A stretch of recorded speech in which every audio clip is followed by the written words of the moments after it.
이 책을 보는데 그 어떻게 봐야 되냐면 일단 곽윤식 선생님 책에 써 있는 글을 명확하게 이해를 해요. 그 다음에 국내 모든 학설이 보충교재에 정돈돼 있으니까 곽윤식 선생님 글을 먼저 이해하고 보충교재를 보면은 그건 뭐 이해하는 게 힘들지 않습니다. 그 다음에 이제 우리가 법률행위에 의해서 의사표시와의 관계를 공부한 다음에 봐야 되는 게 뭐냐면 의사표시에 관한 세부적인 건 뒤로 넘어가고 법률행위에서 빠진 부분을 보충해서 봅니다.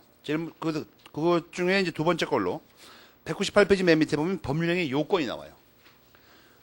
그 토요일 날인가 나눠준 표에 그 법률행위에 관한 그 목차들을 다 나눠줬죠.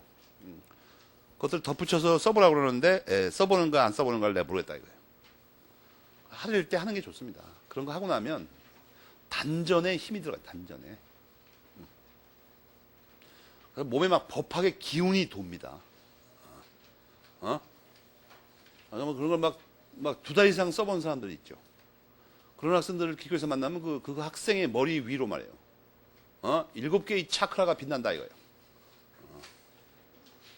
알겠습니까?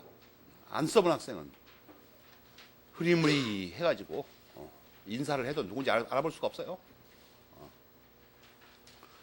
법률행위 요건에는 두 가지가 있습니다. 성립 요건, 효력 발생 요건. 효력 발생 요건은 유효 요건이라고도 하는데 이런 게 왜 필요하냐면 199페이지 첫째 줄, 둘째 줄에 걸친 문장을 보시면 메뉴에 그거 읽어봐요.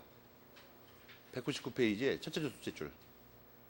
이론상 말이에요. 법률행위가 뭐 효력이 있다는 말을 하려면 먼저 성립은 하고 있어야 됩니다. 있지도 않는 법률행위가 딱 효력이 있다고 할 수는 없으니까 우리가. 그래서 이걸 분석하는 겁니다. 그래서 알겠습니까? 그래서 먼저 성립하고 그 다음번에 유효하냐 뭐 유효하지 못하냐를 우리가 분석한다. 이 얘기예요. 간단하게 얘기해서. 무슨 말인지 알겠습니까? 그러면 뭐가 성립 요건이고 뭐가 효력 발생 요건? 거기 보면 이 각각의 요건에는 일반 요건과 특별 요건인데 먼저 여러분이 기억해야 되는 건 일반 요건. 일반 요건은 모든 법률 행위에서 항상 문제가 되니까. 그래갖고 일반 요건에 관해서는 그 보충교재 228, 229페이지에 걸쳐서 표가 나와 있어요. 표. 여러분 이 책을 잘 안 보는 것 같은데 내가 생각해 시험을 보려면 올해부터는 이 보충교재에 나와 있는 내용은 다 알고 있어야 됩니다. 누가 출제했는지 아무도 모르니까. 그리고 이제 그 옵션이 다 풀렸죠. 예전에는 가능하면 통설적인 견해 범위 내에서 시험 문제를 낸다 이렇게 했어요. 풀려버렸다 다. 소설도 무제한 허용된다 이겁니다. 그 밝히기만 하면 되죠. 소설이다. 그러니까 저런 형태도 가능합니다. 문제 자체에서 소수설에 따르면 이러이러하다고 하는데 그 구체적 의미가 뭐냐. 이게 내버린다 와요. 그럼 모르면 못 푸는 거죠 그냥. 어떻게 돌아가는지 알 수가 없으니까. 그러니까 이거 책을 잘 활용하라고 이거. 그래서 10몇 가지 학설을 그냥 다 몰아서 그냥 정리해 놓은 거니까 이 법률행위의 성립 요건과 일반 효력 요건을 보게 되면 여러분이 그 제목은 똑같죠. 그 희끄무리한 그 색깔을 보면 보충교재 세 가지 요소 검토하는 요소가 뭐예요? 당사자, 목적, 의사표시라고 돼 있잖아요. 양쪽에 표가 다. 그죠? 그건 똑같아. 그래서 각각에 대해서 성립 요건과 효력 요건이 다르죠. 그러니까 보충교재 228, 9페이지에 있는 거, 양쪽에 표 있는 거. 그건 항상 암송하고 있어야 됩니다. 이 표를 보면 우리가 앞에서 배운 것도 거의 정돈돼 있죠. 우리가 앞에서 배운 권리 주체에 관한 건 주로 뭐죠? 그 표에서 당사자에 관한 일반 효력 요건이었잖아. 그렇다면 그죠? 보충교재를 보면 일반 효력 요건의 밑에 뭐가 있어요? 우리가 배운 거 있잖아요. 권리 능력, 행위 능력, 의사 능력. 그 다음에 배울 게 뭐예요? 또 목적에 관한 거 배우면 조금 이따 이제 법률행위의 목적에 관한 거. 그 다음에 또 그 뒤에 뭘 배울 것 같아요? 그 뒤에 거 오른쪽 거 배워요. 의사표시에 뭐, 의사표시에 일치할 거 이런 거. 알겠습니까? 그러니까 민법 총칙 전체는 이 요건에 관한 거죠. 법률행위 요건에 관한 걸 배운 겁니다. 사실은. 다른 측면에서 말한다면.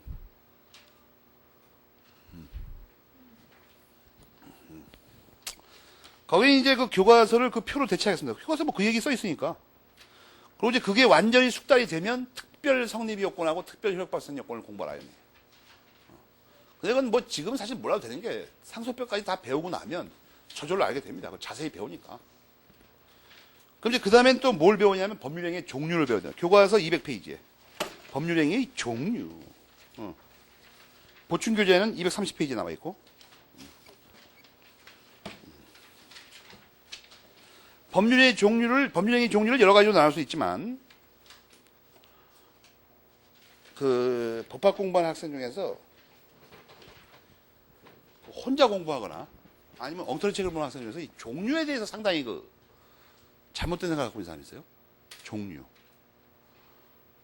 여러분, 민법책 말고 다른 법학책을 봐도 이상하게 종류에 대해서 반드시 나와 있죠. 자세하게. 그 왜 그러는 것 같아요? 법학자들이 미친 것 같아요? 안 중요한 걸 그냥 어떻게 책을 부피를 늘리려고 써놓은 것 같습니까? 아니에요. 근대 인문 사회과학에서 가장 중요한 논점이 뭐냐면 종류예요. 종류. 종류, 분류, 구별. 이게 이상하게 훈련이 안 돼가지고 학생들이 보니까 이 종류를 거의 안 보는 것 같더라고. 이 종류, 분류, 구별에서 찾아야 되는 말이 뭐라고 그랬어요? 실익이라고, 실익. 그걸 모르니까 책이 안 들어오는 거예요, 지금. 거기 다 써있는데, 원래. 시험에 나오는 내용이. 그리고 실익을 찾을 줄을 모르니까 그냥 표면적으로 책을 읽고 앉았으니까 짜증나는 거예요, 이거. 종류가 이렇게 많으냐, 이거. 기분 나쁘게. 외우는 게 아니에요, 이것은. 구별 실익을 의미하는 거예요. 이거 왜 구별하나, 이거. 대부분 문제가 그걸 묻는 거예요. 그걸 알고 있나. 그러니까 내가 장담하건대 민법 책에 나와 있는 종류, 분류, 구별에 관한 그 실익만 전부 체크한 다음에 기출문제 한번 풀어봐요. 80% 정도 풀립니다. 그냥 몰라도 무슨 말인지. 원래 그렇게 해야 돼요. 그거를 다시 종류 다음부터 자세히 설명하는 거예요.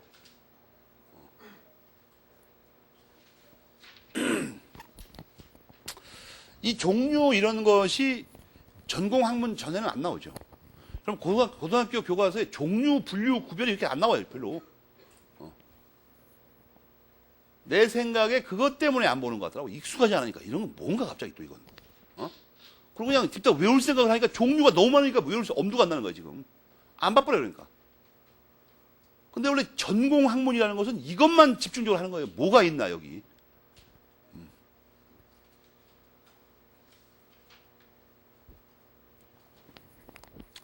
맨 먼저 분류하는 게 뭐냐면, 그러니까 종류를 또 볼 때는, 종류, 분류, 구별을 볼 때는 항상 어떤 걸 기준으로 나눴느냐. 그걸 먼저 봐야 됩니다. 이 표준 교과서는 그게 다 밝혀져 있어요. 단독행위, 계약, 합동행위는 뭘로 기준했다는 거예요? 의사표시의 모습. 그걸 빨간 줄 칠 줄 알아야 되죠. 의사표시의 모습. 아, 그걸 기준으로 했구만. 알겠습니까? 근데 보충규제는 그걸 약간 더 쉽게 풀어놨죠. 뭐를 기준한다고 했어요? 의사표시의 모습 사이에 뭐가 들어가 있잖아. 수와 결합의 모습입니다.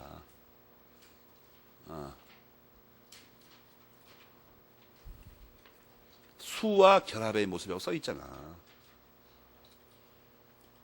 그냥 모습 그럼 답답하잖아, 이게.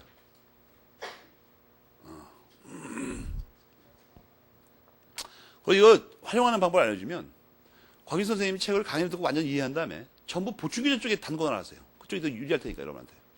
알겠습니까? 그럼 빠진 게 없으니까, 거의. 그럼 다 아는 거예요, 그냥. 12가지의 교과서와 우리 박영선 나온 민법 주석서 있죠. 우리나라에서 최초로 나온 민법 코멘터랍니다. 이 주석서가 그때 없었다는 게 참 부끄러운 일이죠. 부끄러운 일이야. 그 전에 없었다는 게. 여러분 그 전문적인 법학 논문을 보면 독일의 그 코멘타르들을 집중적으로 인용합니다. 거기 다 있으니까 그냥. 주석서라는 건 뭐냐면 그 나라의 민법 학설을 다 갖다 끌어모아놓은 거예요. 다 하도 빠지 않고. 주장되는 거 전부 다. 근데 이제 수험생이 그걸 읽을 수는 없습니다. 뭐 민법 주석서가 지금 15권이나 나와 있는데 15권이 다도 아니에요. 그게. 사무관리 전까지만 나와 있다고. 뒤에 게 보면 물어보면 12권 정도 더 나와야 되는데. 그 민법 뭐 몇십 권 읽고 나면 까먹혀버리려고. 물론 그게 읽을 수만 있다면 그게 제일 좋아요. 사실은. 읽을 수만 있다면. 거기는 없는 게 없어요. 여러분 궁금한 거 다 있어요. 거기 하여튼. 별 이상한 것까지. 말도 안 되는 소리까지. 그러니까 이 중에서도 성질이 급해가지고 시간적인 여유가 있는 사람은 민법 때문에 애먹는다. 그걸 읽어버려요. 그냥. 목에 달고. 그거 딱 둘러매고서는 배낭에다가. 산속에 들어가는 거예요. 그냥 한 8개월 딱, 산문을 폐쇄하는 거야. 산문 폐쇄는 여러분 마음대로 못하게 방문을 폐쇄해, 방문을. 하인 하나 끌고 가서, 밥도 그냥 요만한 구멍으로 넣어주고, 요강하고, 몸에 다는 거야, 그냥. 민법을 통달하기 전에 나가지 않는다, 이거. 그렇게 한번 해봐요, 정말로. 안 죽어요, 그래도. 예를 들어 여러분이 해독이 늦어가지고 20년 걸렸다. 그것도 얼마나 재밌는 세상. 20년 만에 방문해서 튀어나오면 어떻게 됩니까? 모든 것이 낯설죠. 세상은 변해 있고. 그 자체가 흥미롭지 않습니까? 여러분 제가 이런 염려를 하고 있죠, 지금 머릿속에서. 야, 20년 뒤에 나왔는데, 근데. 그때 학설이 왕창 바뀌어가지고. 그동안 공부가 꽝되면 어떡하냐. 이 전공 학문은 말이에요. 근대 사회과학 학문은 그런 일이 있을 수가 없어요. 여러분 지금 우리 민법책이 뭐가 이게 뭐 바뀌었다고 생각합니까? 이건 여러분 그러니까 책을 좀 보라는 거야. 지금 로마법 교과서가 3권이 나와 있어요. 우리나라에도. 그 중에 아무거나 골라서 한번 봐봐요. 딱 읽으면서 민법 부분 읽으면서 이 책하고 한번 생각해봐. 공부한 다음에. 하나도 바뀐 게 없어. 하나도 바뀌었어. 로마 시대 때가 그대로 여기 있는 거다. 별로 없다니까요. 놀라우리 많지 차이점을 발견하지 못해요. 걱정하지 말라고 그런 거. 그렇지만 이제 20년을 어떻게 먹고 사냐는 내가 알 바 아니지. 의사표시 수와 결합의 모습인데 단독행위는 수가 몇 개예요? 한 개. 한 개밖에 없는 건 결합은 따질 필요가 없는 거죠. 한 개하고 뭘 결합하기. 그러니까 수가 한 개 이거. 그런데 이 단독행위는 다시 괄호 A, B번을 보면 상대방이 있냐 없냐로 구별합니다. 상대방이 있냐 없냐. 근데 여기서 학생들이 가장 혼란을 일으키는 게 뭐냐면 여기 상대방이 있다 없다가 이게 무슨 소리냐는 거야 도대체. 만약에 상대방 없는 단독행위 진짜 자기 상대방이 아무도 없는 바닷가에 가서 벌판에 대고 얘기하는 거면 이게 법령에 될 리가 만만하다. 그죠? 허공에다 대고 이게 아무도 없는 데다 대고 위치는 거면 이게 무슨 법령이에요 이게. 아니잖아 이거. 이게 없다 그 뜻이 아니에요 그러니까. 유무가 아니라고. 알겠습니까? 그래 가지고 여러분이 이걸 잘해야 된다. 없다가 무슨 뜻이야? 없다가 무슨 뜻이냐? 없다는 정말로 없는 경우도 있지만 대부분은 모든 사람을 상대방으로 할 때는 법학에서는 없다고 그래요. 그러니까 여기 없다라는 것은 엄밀하게 어떤 거의 줄임말입니다. 특정한 상대방이 없다 이 말이에요. 특정한 상대방이 있다, 특정한 상대방이 없다 이걸 줄이는 말이라고. 그걸 알아야 이 뜻을 알 거 아니야 도대체가. 그냥 천박하게 그냥 있다, 있구나, 없다, 없구나 이거.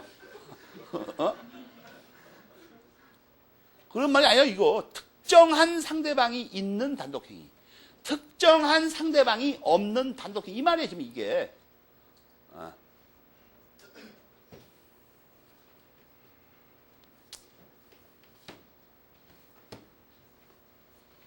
여러분 그 독일의 그 독토시브 말이에요. 그 박사학위 말이에요. 여러분 독일의 박사학위는 양심적이죠. 독일의 박사학위의 의미가 뭔지 모릅니까? 독일의 박사학위는 자기 전공하는 교과서를, 교재를 혼자 읽을 수 있는 자격증입니다. 정확하게. 혼자 읽을 수 있는 자격증이라고. 그중에서 그거 딴 다음에 교수요원이 되고자 하는 자는 교수 자격 취득 논문을 따로 써야 돼요.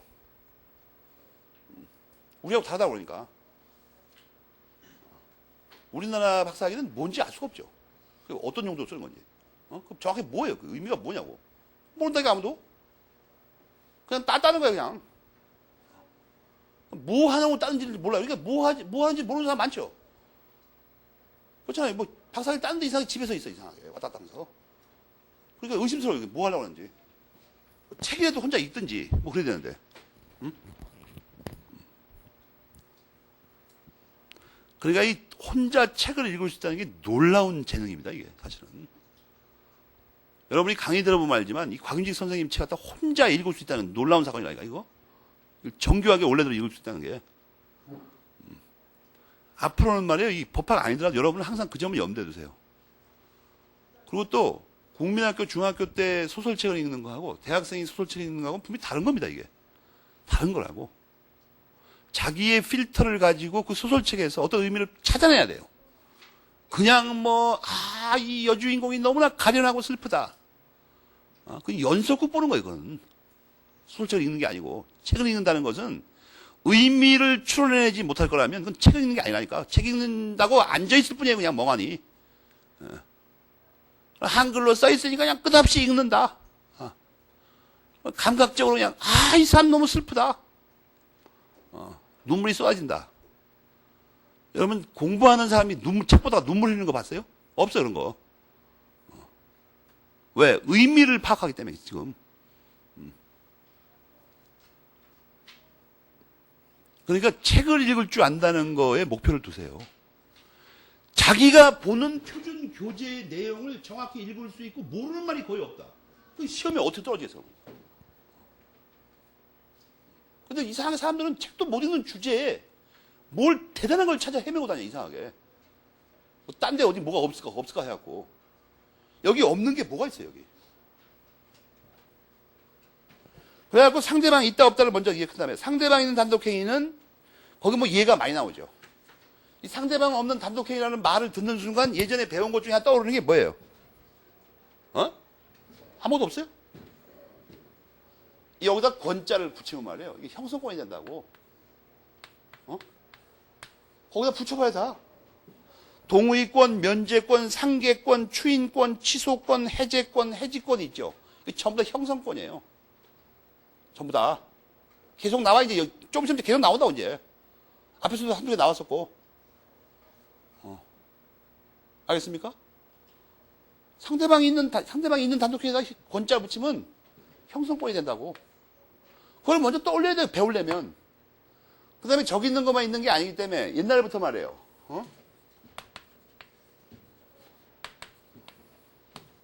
이게 다 외워야 되니까 너무나 흔하게 나오니까.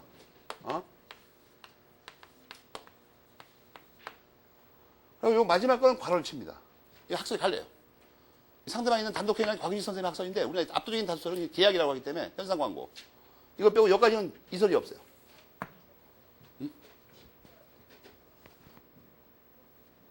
안 보입니까 이게? 한글 못 읽어요?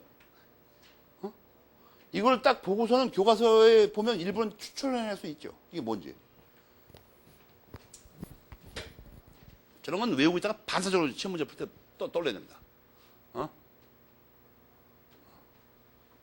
책 읽는 건 고사하고 이 글씨가 지금 무슨 글씨인지 몰라고 헤매는 사람이고 이게 문제가 심각한 거야. 내가 볼 때. 그죠? 이건 뭐예요? 이걸 붙이면 되죠. 이거는 이걸 붙이고. 이렇게 책 다 있잖아. 이렇게.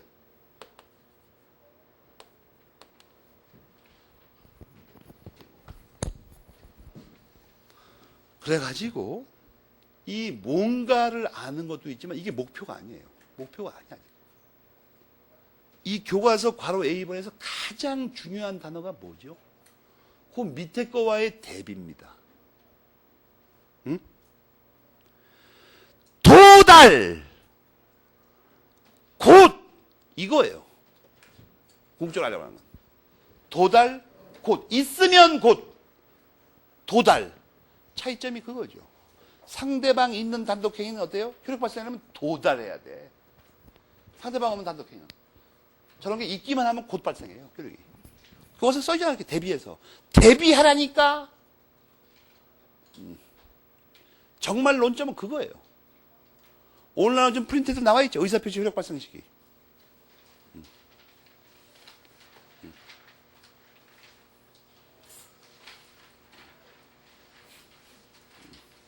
그런 거 따지는 그런 거. 그래서 법률 행위를 세분화한 거죠, 이것은 지금. 교과서에 표시되어 있죠? 그 다음에 상대방 없는 단독행위도 외워야 됩니다. 상대방 없는 단독행위.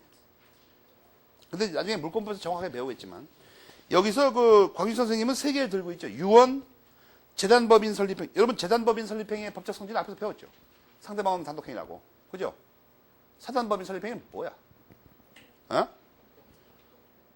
그거는 거기서부터 거기 쳐다보다가 오른쪽으로 시야를 확 돌리면 나오죠. 페이지를. 그죠? 근데 여기 교과서에 말이에요. 거기까지는 괜찮은데 이 권리의 폭이 있죠. 약간 문제가 있는 말입니다. 그래서. 왜냐하면 권리의 폭이가 전부 상대방 없는 단독행위 아니에요. 상당수는 오히려 상대방이 있는 단독행위입니다. 그래서 권리라는 말을 빨간 걸로 한 줄 쫙 긋고 소유권 이렇게 고치세요. 그게 적정한 이해니까. 소유권. 알겠습니까? 아니면 보충규제처럼 일정한 권리의 폭 이렇게 쓰든가.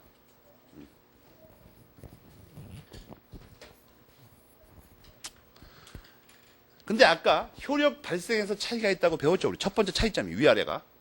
두 번째 차이점이 B번의 첫째 문장 끝에 나와 있죠. 뭐예요? 대부분이 이오식 행위. 알겠습니까? 대부분이 이오식 행위라고. 상대방 없는 단독행위는. 그 중에서 요식행위성이 가장 강한 게 뭐냐면 유언입니다. 유언은 민법에서 정한 방식대로 안 하면 전부 다 무효예요. 이번에 요새 신문에 크게 났죠. 장학 기금 100억 원인가 500억 원인가 내놨는데 도장이 안 찍혀 도장이. 서명 날인이 없어가지고 효과가 문제가 됩니다. 효력이. 소송 걸잖아요. 신문에 나잖아요. 근데 그게 법적으로는 타당한데 윤리적으로는 문제가 있죠.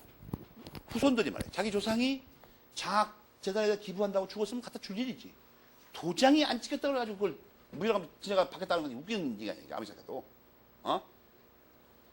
신법가 고약하지 않습니까, 그거? 조상을 알기를 개떡같이 한다 이거예요? 하여튼 그건 그 집 문제고, 여기서 그 두 가지 차이점 확실히 알아두고, 그 다음에 상대방 있는 단독행위와 없는 단독행위 사이의 차이점은 배웠는데, 그거 말고, 그거 이전에 단독행위하고 계약 합동행위하고의 차이점은 뭔가가 또 우리 구별 시력을 찾아야 돼요. 그게 교과서 밑에서 두 번째 줄에 나와 있다. 알겠습니까? 뭐예요? 차이점이. 법률행위 자유의 원칙이 인정되는 범위가 좁다. 이거예요. 맨 밑에 문단을 보면 그러니까 밑에서 세 번째 줄부터 종합적으로 법률행위 자유의 인정 범위가 좁다 이거예요. 법률행위 자유의 인정 범위가 좁다는 게 무슨 말이냐 하면 똑같은 말로 밑에서 두 번째 줄 오른쪽부터 나오는 문장 그거예요. 법률행위 자유의 원칙이 적용 범위가 좁으면 어떻게 돼요? 대부분 법률의 규정에 의해서 인정되는 경우에만 효력을 발생한다. 이렇게 써 있죠. 같은 말이라고 그게. 법률행위 자유의 인정 범위가 좁다는 말 의미 알겠습니까? 그걸 명확히 알고 있어야 됩니다. 단독행위는 마음대로 하지 못해요. 법률의 규정이 있어야만 됩니다.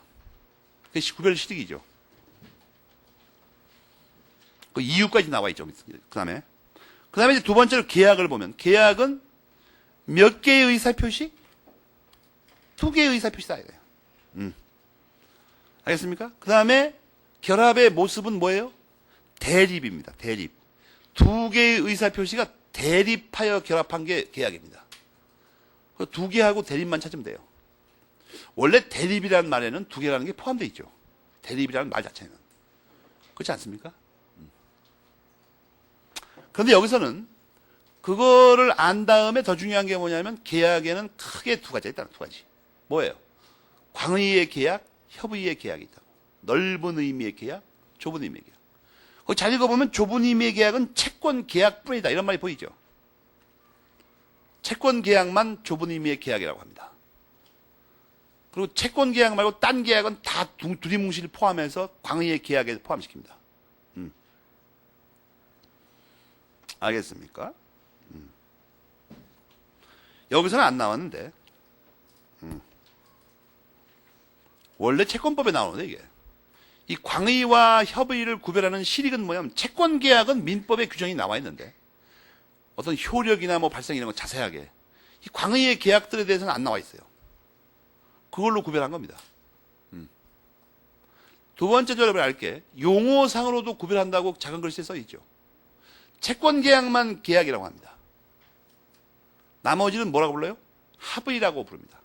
이것은 원래 우리 민법에서는 관계가 없는데 우리 민법에서는 이렇게 표현하지 않고 있는데 독일 민법학의 성과를 받아들여가지고 독일에서 이걸 용어상 아예 구별해버려요. 용어상. 이 밑에 걸 합의라고 합니다. 본래 의미의 그 영어로 컨트랙트라고 하는 거죠. 그 의미로 쓰는 건 이거예요, 계약. 근데 이게 용어를 독일에서 구별했으니까 독일 민법학을 뒤따 뺏겨오다 보니까 이것도 우리도 구별해서 쓰자 이렇게 된 거예요, 지금. 번역해가지고 합의와 계약을 구별해서 쓰자. 알겠습니까? 그건 근데 그 물권법에서는 진짜로 그렇게 구별했습니다. 통설이. 교과서에서. 참고서 알아두고. 합동회의가 나오는데, 합동회의는 두 개라는 점에서는 계약하고 똑같아요. 근데 결합이 반대로 돼 있어요. 계약은 대립이에요, 대립. 그죠? 합동회의는 방향을 같이 해요. 대립하는 게 아니라 방향이 같다고.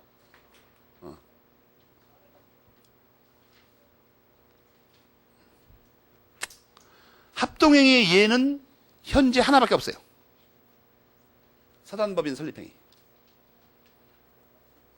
합동행위에서는 앞에서 제가 배웠었죠?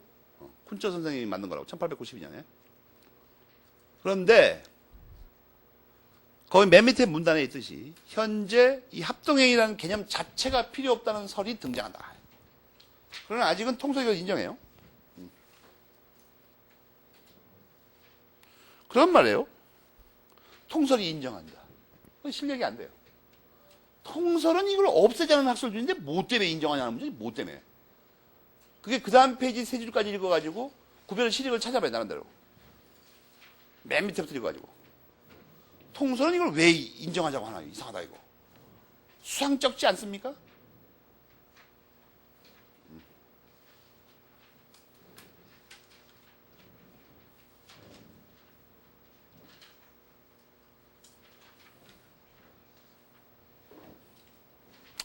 그 다음에 요식행위, 불효식행위 나와요. 요식행위, 불효식행위. 요식행위, 불효식행위는 방식을 필요로 하냐? 지금 이걸 물어보는 거예요. 그 전에 참, 최근 들어와서 문제가 되는 걸 하나 설명해야 되는데, 보충교재 232페이지에, 그 괄호 4번에 결의가 있죠, 결의. 최근에 그 새로운 교과서들에 등장하는 개념입니다. 결의. 알겠어요? 이 결의라는 것은, 다수결이나 만장일치로 결정하는 의사를 말합니다. 이 결의를 왜 우리가 꼭 알아야 되냐면, 그 동그라미 2, 3번이 있죠. 이런 특성 때문에 그래요. 그걸 낼 겁니다, 시험에. 동그라미 2번, 3번. 매우 특이하죠. 최근에 새로 나온 교과서도 전부 이걸 쓰고 있으니까 알아두는 게 좋다.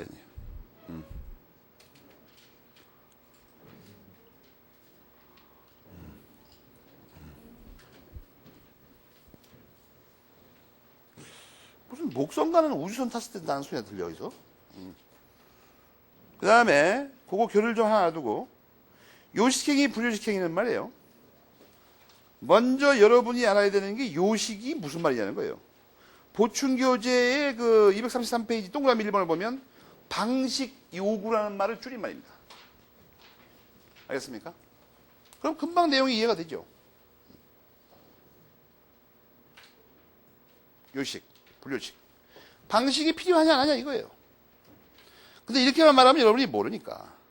방식에 도대체가 뭐가 있을까? 방식에. 그 교과서를 먼저 봅시다. 교과서.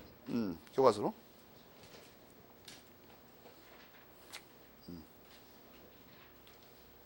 방식이 그 주로 일정한 서면을 요구하는 것들인데, 교과서보다, 이게 교과서도 있지만, 좀 정확하게 써놓은 게 있으니까, 그, 보충교재에 보면, 동그라미 3번을 보면, 괄호 안에 든 것들이 있죠. 전부 증서, 또 정관 작성은 앞에서 배웠죠. 정관 작성, 법인에. 이런 것들을 방식이라고 합니다. 예컨대 어음이나 수표는 말이에요. 일정한 방식을 갖춘 종이에다 써놔야지. 방식을 갖춰야지. 만들어 그냥 자기가 500만 원 이렇게 쓴다고 되는 게 아니에요. 방식에서 가장 중요한 게 뭐냐 하면 두 가지입니다. 필요적 기재사항을 적는 방식이 있고 공적 기관의 인증을 받는 방식이 있어요. 알겠습니까? 그래서 그걸 기억하면 됩니다. 대충. 그 괄호 안에 있는 것들을 예를 잘 기억해가지고. 그래서 그걸 꼭 필요로 하는 게 있고 없는 게 있는데 요식행위에서 말이에요. 요식행위에서 그 학설이 갈리는 게 있는데 먼저 그 교과서에 있는 쉬운 것만 이해를 한 다음에 기억을 좀 해두라는 얘기예요.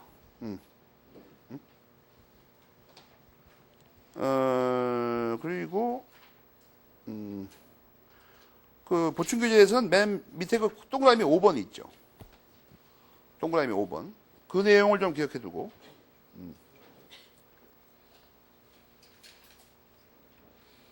그 다음에 그 234페이지로 넘어가서 보충교재. 준요식행위라는 말도 쓰고, 그 8번 있죠? 그 다음에 9번. 이 9번은 뭐냐 하면, 요식행위, 불요식행위와 관련돼서 정말로 수업 논점 두 가지가 거기 써 있는 겁니다. 근데 아직 그 둘 다 페이지가 나오지 않았기 때문에 해당되는 것을 설명하는데 일단 여기서 알아두라고. 복습할 때 다시 정확히 알아두도록 하고. 그 수업 논점을 알아야 되니까.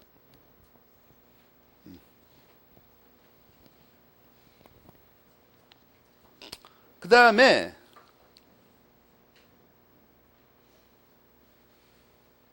채권행위, 물권행위, 준물권행위. 채권행위, 물권행위, 준물권행위.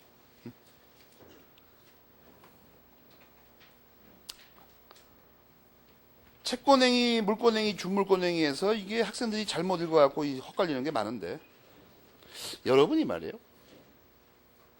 준물권행위는 물권에 준하는 거니까 같은 거고 채권행위, 물권행위의 결정적인 차이점이 뭔가를 갖다가 204페이지, 교과서 204페이지에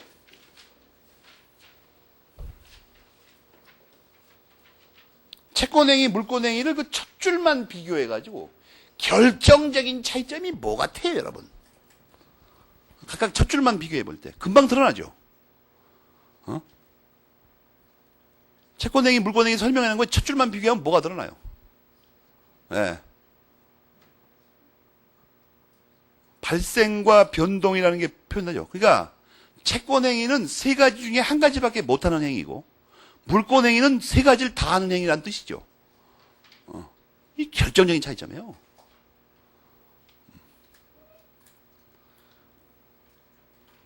여러분 객관식 지문에다가 채권행위는 채권을 변동시키는 행위이다. 틀린 말입니다. 그렇게 할 수가 없어요. 변동이라는 말은 변경, 소멸을 포함하는 말이라고 했죠. 그렇게 안 된다니까. 교과서에 명백히 써 있죠. 답안지를 만약에 주관식으로 쓸 때는 말할 필요도 없고 이거를 되게 헛갈리는 학생 많아요. 케이스 문제 내놓으면 말이에요. 갑자기 자기 멋대로 채권 계약을 설명하다 말고 채권을 변동시킨다고 해서 써온다고. 그 순간 끝장나는 겁니다. 일단 그 순간. 이건 변명이 안 되는 것이 워낙에 기본적인 개념이라 이걸 실수로 잘못하면 말이 안 돼요. 너무나 기초 개념이라. 이게 무슨 대단한 이론이 있는 것도 아니고.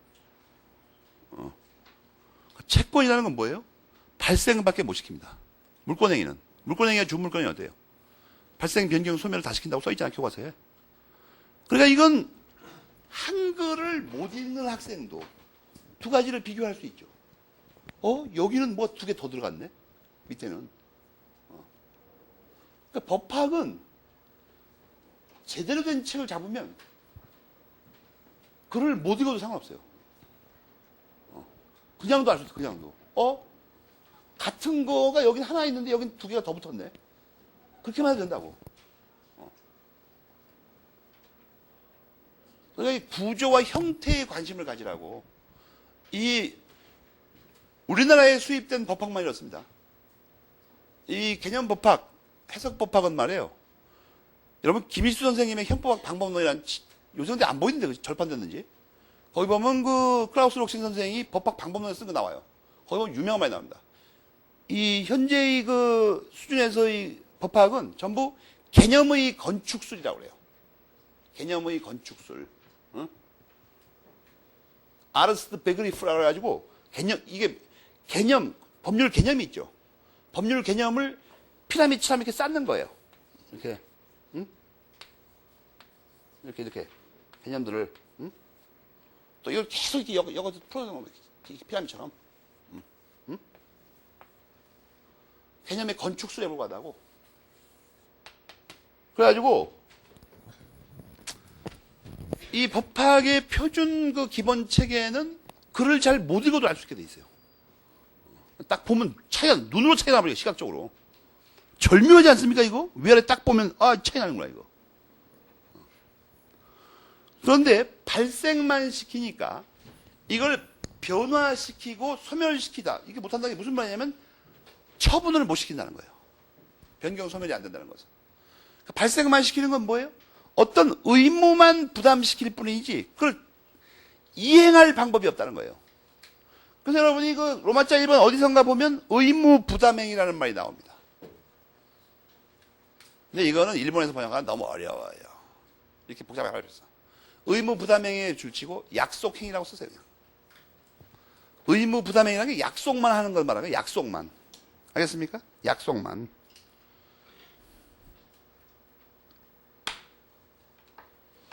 약속만 하는 거예요. 약속. 약속은 약속이 이행되는지 안 되는지는 아직 확보 안 된 거죠. 약속만 했으니 그걸 지킬지 안 지킬지는 두고 봐야 하는 거예요. 알겠습니까?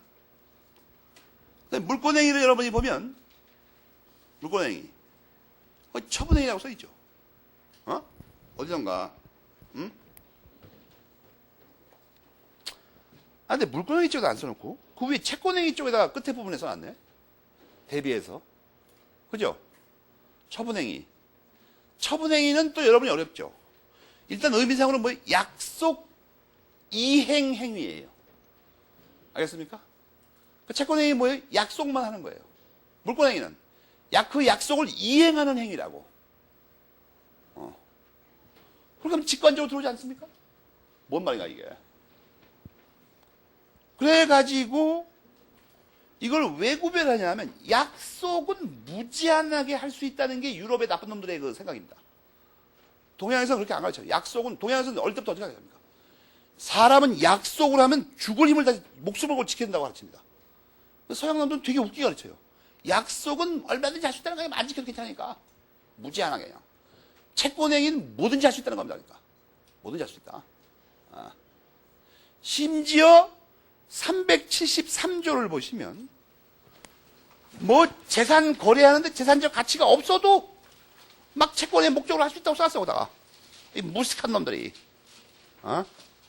373조 채권 행위는 그냥 뭐든지 할 수가 있으니까 뭐든지 아무거나 그냥 막 뭐 멋대로 지키지 않으면 괜찮으니까. 알겠습니까?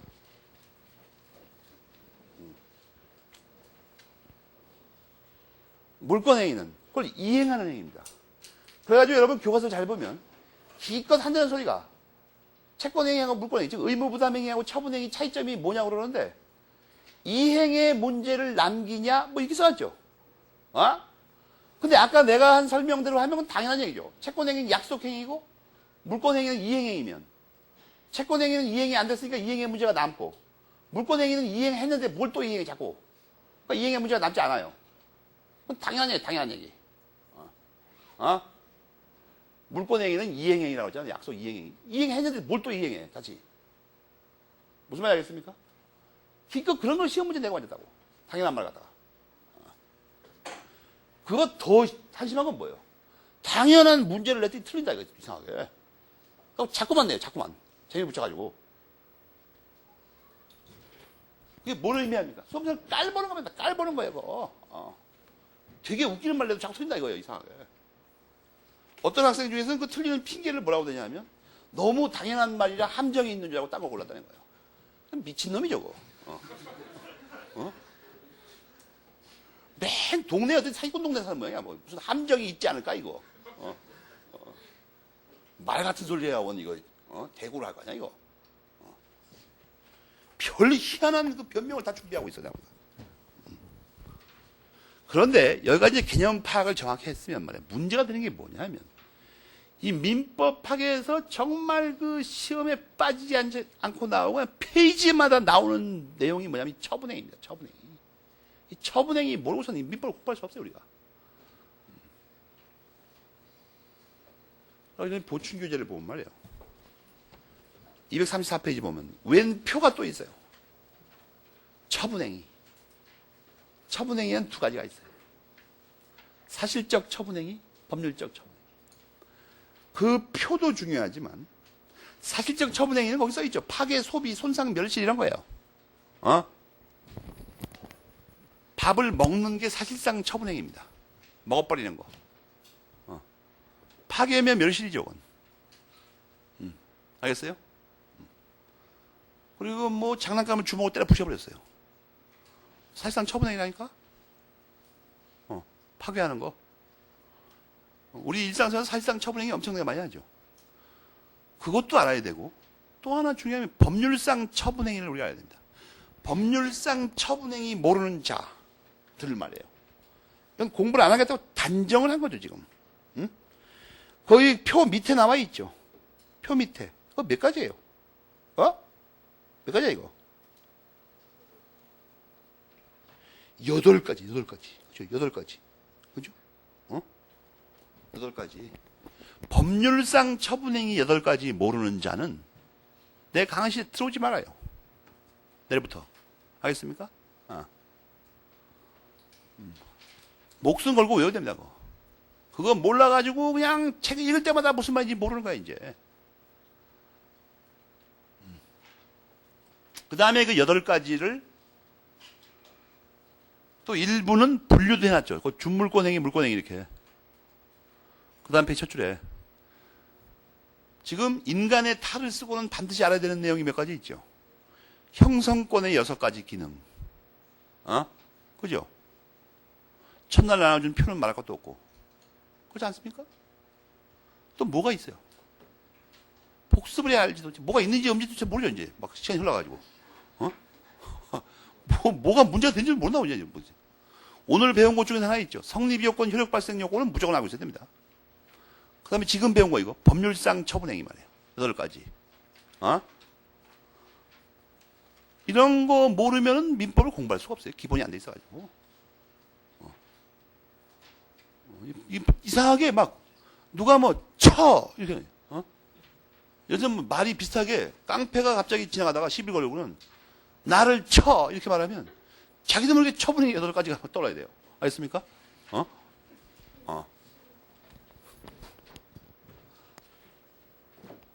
내 말이 과장됐다고 생각하는 사람. 아니에요. 정말로 그래야 된다니까. 그런 말이에요. 처분행위하고 의무 부담행위는 뭐 때문에 구별하냐는 거야. 김덕표 씨. 그게 보충교재 235페이지 맨 위에 동그라미 4번 그 별표를 해야 되겠죠? 구별 실익이 4가지나 돼. 4가지. 객관식에 나올만 하죠, 이거. 수준 높은 문제로.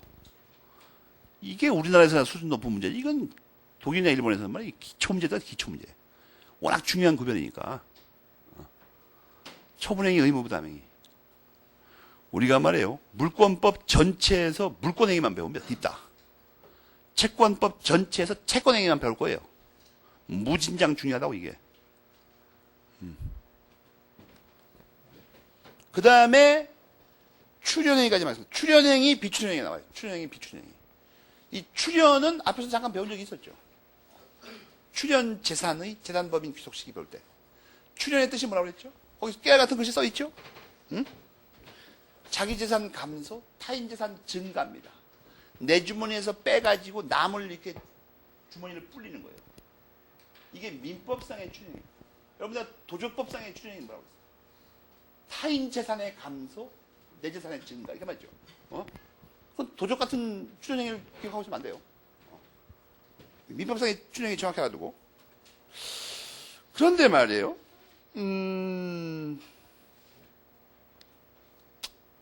이 출연행위라고 말을 하게 되면 여러분이 시각적으로 보는 게 좋은데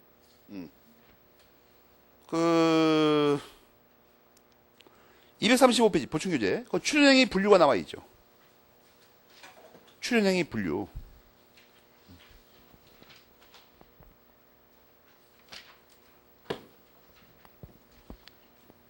항상 세 가지를 검토합니다. 출연행위 유상행위, 무상행위가 있고 유인행위, 무인행위, 신탁행위, 비신탁행위가 있습니다. 여러분 이거 공부 좀 한 사람은 들어보면 알겠지만 이게 전부 다 논점이죠. 민법학에서. 시험에 언제나 나오고. 유상, 무상, 유인, 무인, 신탁행위로 다 나오죠. 항상. 이게 엄청나게 중요한 구별이라고. 유상, 무상의 이 상은 뭐냐 하면 반대급부라는 말입니다. 반대급부. 응? 반대급부. 그러니까 내가 뭘 했더니 반대급부가 있으면 유상행위고 없으면 무상행위예요. 알겠습니까? 근데 이제 조심할 게 하나 있는데 얼핏 생각하면 말이에요. 얼핏 생각하면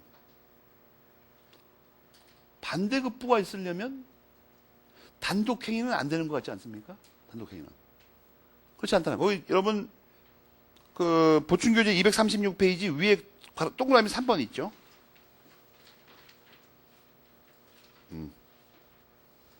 거기 부담부 유증은 말이에요. 유증은 원래 단독행위라고 그랬죠. 유증. 그건 유상행위입니다. 단독행위인데 유상행위예요. 그거하고 혼동 잘하는 게 뭐예요? 그 옆에 밑에 오른쪽에 써 있는 부담부 증여하고 부담부 유증하고는 헛갈리면 안 됩니다. 객관식 읽을 때고 순간적으로 헛갈리죠. 글자 하나밖에 차이 안 나니까.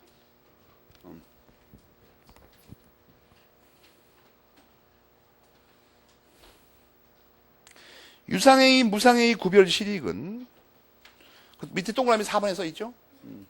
지금은 그런 게 있다는 것만 알아도 됩니다. 나중에 매매법에서 자세히 배우니까. 유인행위, 무상행위는 연달아 있는 행위에서만 문제가 됩니다. 연달아 있는 행위에서만. 보통 법률 효과를 발생시키기 위해서 법률 행위가 하나만 필요한 경우가 있지만 두 개 필요한 경우도 있어요. 연달아서 몇 개의 행위가. 그러니까 원인 행위가 있고 이 원인 행위의 목적에 따라서 출연이 이루어지는 출연 행위가 있을 수가 있다고. 이 대표적인 게 뭐냐면 대부분 물권 변동이 앞에 원인 행위로 채권 행위가 있고 연달아서 물권 행위로 출연 행위로 물권 행위가 따라옵니다. 대부분 실제로 우리 현실에서 독일 법계에서의 그 시각들을 판단하면 이것도 이 교과서 이 곽윤 선생님의 정통 교과서 서술 책에 있죠. 우리나라 대부분의 교과서가 이렇습니다. 이게 큰 시야에서 볼 때 똑같은 논리 구조를 택한 겁니다. 이 출연행위, 비출연행위 배우기 전에 채권행위, 물권행위를 먼저 배우죠. 그 앞에서 바로. 여러분이 이게 내재된 운율을 찾아낼 수 있어야 됩니다. 이 법학책의 아름다움. 이게 항목이 어려운 거지만 시처럼 아름다운. 구조는 똑같은데. 뭐냐면 말이에요. 채권행위, 물권행위, 주물권행위 이런 거 뭐 다른 것 같아요. 쫙 배운 다음에 연이어서 출연행위, 비출연행위 나옵니다. 이렇게 나온다고. 그럼 이 모르는 공부하기 싫어서 지금 억지로 외우는 사람은 또 뭐 이게 나오고 또 나와. 이게 못 보는 거. 한자도 어려운 거. 그러지 말고 마음으로 좀 비워요. 그러면 평생 고생하리라 이렇게 생각을 해요. 그럼 갑자기 이게 아름답게 보이기 시작합니다. 여기서 채권행위, 물권행위는 말이에요. 엄격하게 구별된다고 배웠죠. 의무, 부담행위에 속한다. 이건 처분행위다. 구별 실익도 더럽게 많다. 이렇게 배웠잖아요, 우리가. 또 선생이 또 법률상의 처분의 8가지를 외우라고 한다. 이런 거에 홀리면 안 돼요. 그래가지고 여러분, 채권행위, 물권행위가 있다. 구별된다, 이거. 다르다, 이거. 그렇지만 말이에요. 추론에서 뭘 가르치냐면, 이게 무지하게 밀접하다는 거야, 이게 이거의 원인이고, 이거의 결과가 이거라는 거예요. 밀접하다. 그래서 어떻게 된다는 거냐? 이게 잘못되면, 우리가 앞에서 똑같은 거 배웠죠. 법률행위하고 의사표시하고 다르다. 그죠? 근데 더럽게 밀접하다고 그랬죠. 물론 내 말이 기분 나쁘면 깨끗하게 밀접하다 이렇게 바꿔요. 밀접하다. 밀접하면 어떻게 된다고 그랬어요? 하나가 죽으면 더군다나 죽는다 이거예요. 그죠? 채권행위가 잘못되면 말이에요. 죽으면 이건 어떻게 되냐 하는 문제가 있어요. 곽윤희 선생님이 전체 논리구조를 맞춰놨죠. 이것도 죽는다 이거예요. 이거 죽으면. 이걸 물권법에서 뭐라고 그래요? 유인성 이론이라고 합니다. 알겠습니까? 그러니까 이게 교과서 서술 편제상으로는 어떤 거는 이따만하게 다루고 글씨에 써놓고 막 이래요. 학생들 못 알아보게. 노인네가 장난치느라고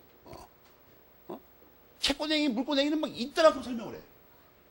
그리고 이 채권행위, 물권행위 관계는 어디 세 군데 중에 한 군데, 유인행위, 무인행위에다가 더군다나 뭘 어디다 써놓냐면 본문에 써놓으면 학생이 또 고생도 안 하고 발견할까봐 어디 깨알 글씨에다가 여러분 말이에요.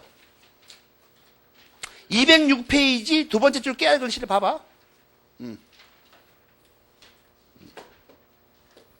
뭐 그런 데다가 써요. 그런 데다가 잘 발견 못하게.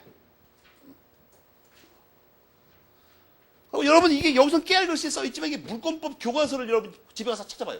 유인성 이론 한번 찾아보라고. 수십 페이지에 걸쳐 써있죠 이게. 채권행위 물권행위 관계가. 이게 핵심이라는 거야 이게. 채권행위 물권행위는 구별된다. 다르다. 근데 갑자기 이건 보통 이거의 원인 행위로 행해지고 이거의 결과가 이거다 이렇게 밀접하다는 얘기죠. 뭐 따다니다 이게 붙어다니 이게. 그래갖고 어떻게 되냐면 곽윤희 선생님 물권법 교과서에 가보면 말이에요. 이게 죽으면 이거 내용도 똑같아요. 법률행위 의사표시. 이게 무효 취소되면 이거 죽는다 이거예요. 덩달아서 이런 내재된 운율을 챙길 수 있어야 된다. 그때 좀 이 정도 되면 법학책을 똑바로 읽는구나 이렇게 돼. 뭘 좀 알고 읽는구나. 그걸 읽는다고 그래요. 그 전에 이런 거 모르고 그냥 한글로 써있으니까 막 읽는 거 있죠. 소리 내갖고. 그건 외친다고 하거나 본다고 합니다. 본다고 그냥 구경한다 책을. 알겠습니까? 이해하겠죠? 유인, 무인. 유인은 뭐예요? 인과 관계에 있다 이겁니다. 인과 관계에 있다. 그걸 줄여서 유인이라고 그래요. 인과 관계가 없다. 그걸 무인이라고 합니다. 빠른 속도로 읽어봐요. 거기 유인, 무인행위. 그냥 모르는 거 다 빼고 그냥 읽어봐요. 그냥 대충 그냥 그 구조만 이해하면 된다고 여러분은. 뒤에서 자세히 배우고 있는 거야 우리가.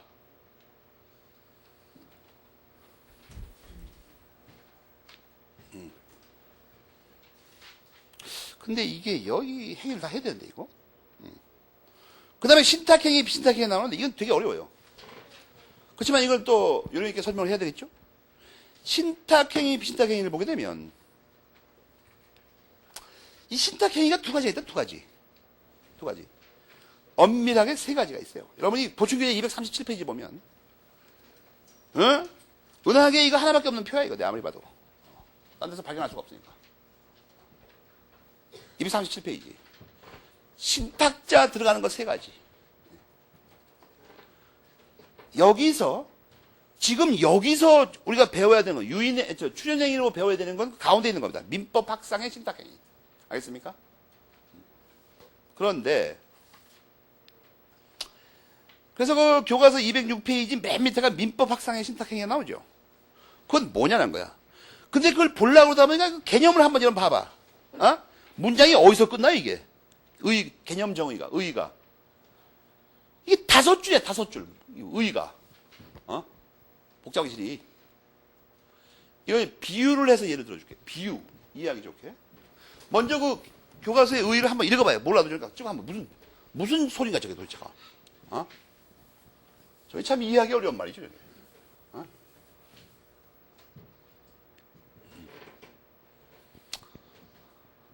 복잡하지 않습니까? 저는 뭐 외울 수도 없고 참 답답한 사건이에요. 5줄을 어떻게 외워요? 5줄. 한 줄도 외우기 싫은데. 2가지 핵심 표준으로 되어 있습니다. 첫 번째 핵심 표준은 뭐예요? 왕창 준다는 겁니다. 왕창 준다. 그죠? 왕창 주는데, 조금만 쓰라고 한다 이거예요. 그죠? 응? 핵심이 이거예요.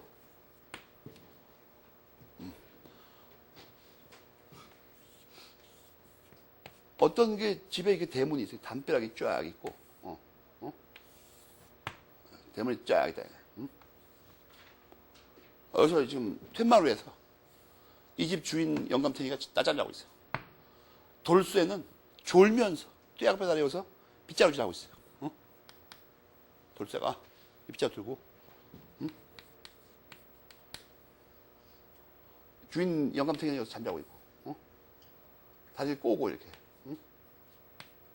하나하나 괴고. 그런데 여기에 우리의 스타 각설이 도령이 나타났어요. 아무리 조용한 이 시골에서 이게 한옥에 조용한데 갑자기 이 이름이 바가지를 집을 대갈통을 때리면서 깨더니 각설이 타령을 토리너 외쳐대는 거예요. 이게 각설이 타령. 각설이 타령의 내용을 정확히 알고서 내 홈페이지 들어가면 각설이 타령 적어놨죠. 거기다가 정확하게. 조선의 청년이 말이에요. 각설이 타령의 내용을 모른다는 거. 이게 부끄러운 일이에요, 정말. 이름밖에 모른다는 거. 이름밖에 모를 바에는 모르는 게 차이 났다. 모르는 게. 이미 뭐 작년에 왔던 각설이가 그래갖고 솔개게 찔러대니까 격분했어요. 맨 처음에 돌쇠 가서 먼저 말렸어요. 대문 열고. 야, 좀 조용해, 조용해. 너 주인 영합 깨면 넌 죽어, 잘못하면. 넌 다시는 밥 못 얻어 먹어. 그랬더니, 근데 배고프니까. 막 깡통까지 뜯어야 되면서. 여러분, 근데 동순동에 가니까 말이에요. 각설이 타령 상시 공연하더만 보니까. 거기 그 한 사람이 참 뛰어난 사람이더만.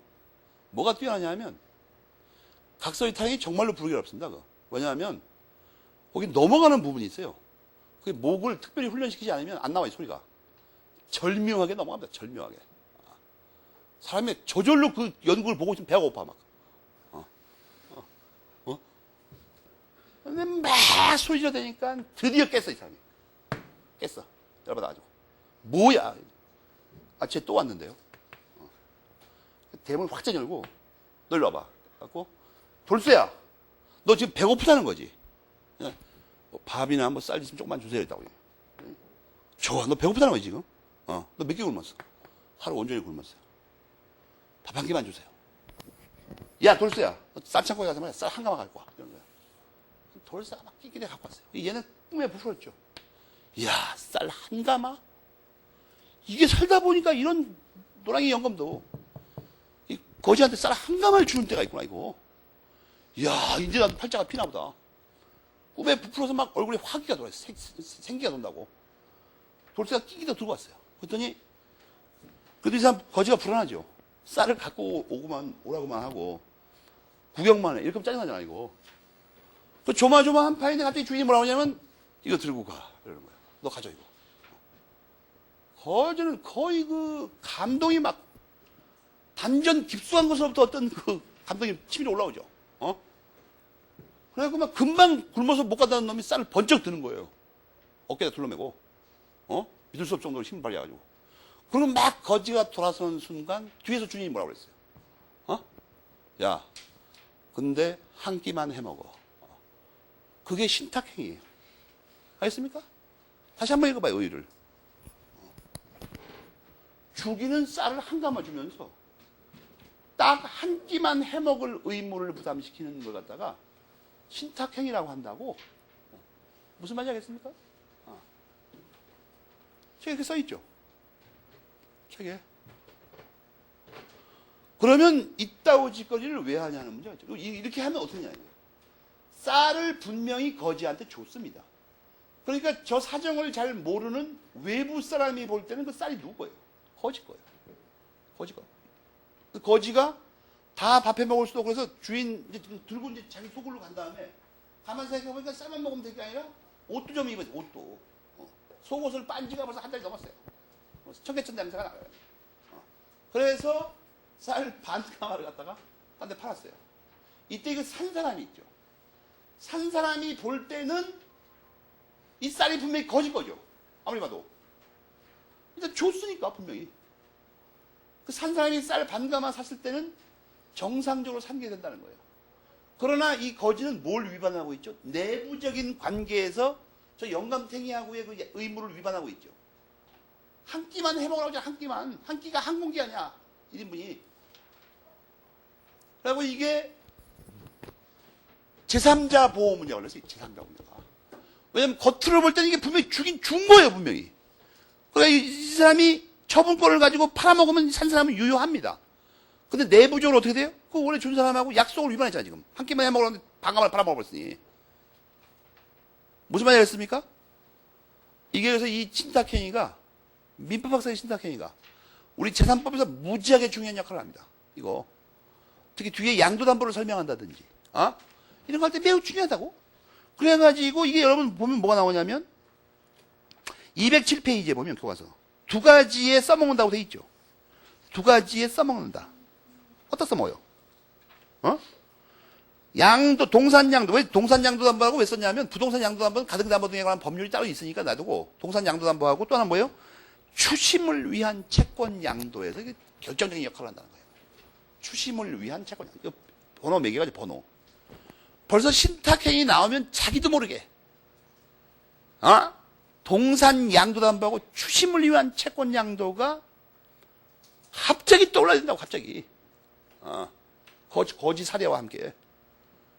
저 각설이 사례를 여러분 읽고서 그 의의를 이해하는데 문제가 없죠. 의의를 정확히 알고 먼저. 이거 어디다 써먹으려고 만들었다고요? 독일에서? 통산 양도담보하고 추심을 위한 채권 양도. 알겠습니까? 자꾸만 꼬랑지가 붙네. 그래도 너무 시간을 끌면 그러니까 그 밖에 분류부터는 내일 하기로 하겠습니다. 오늘 여기까지 하겠습니다.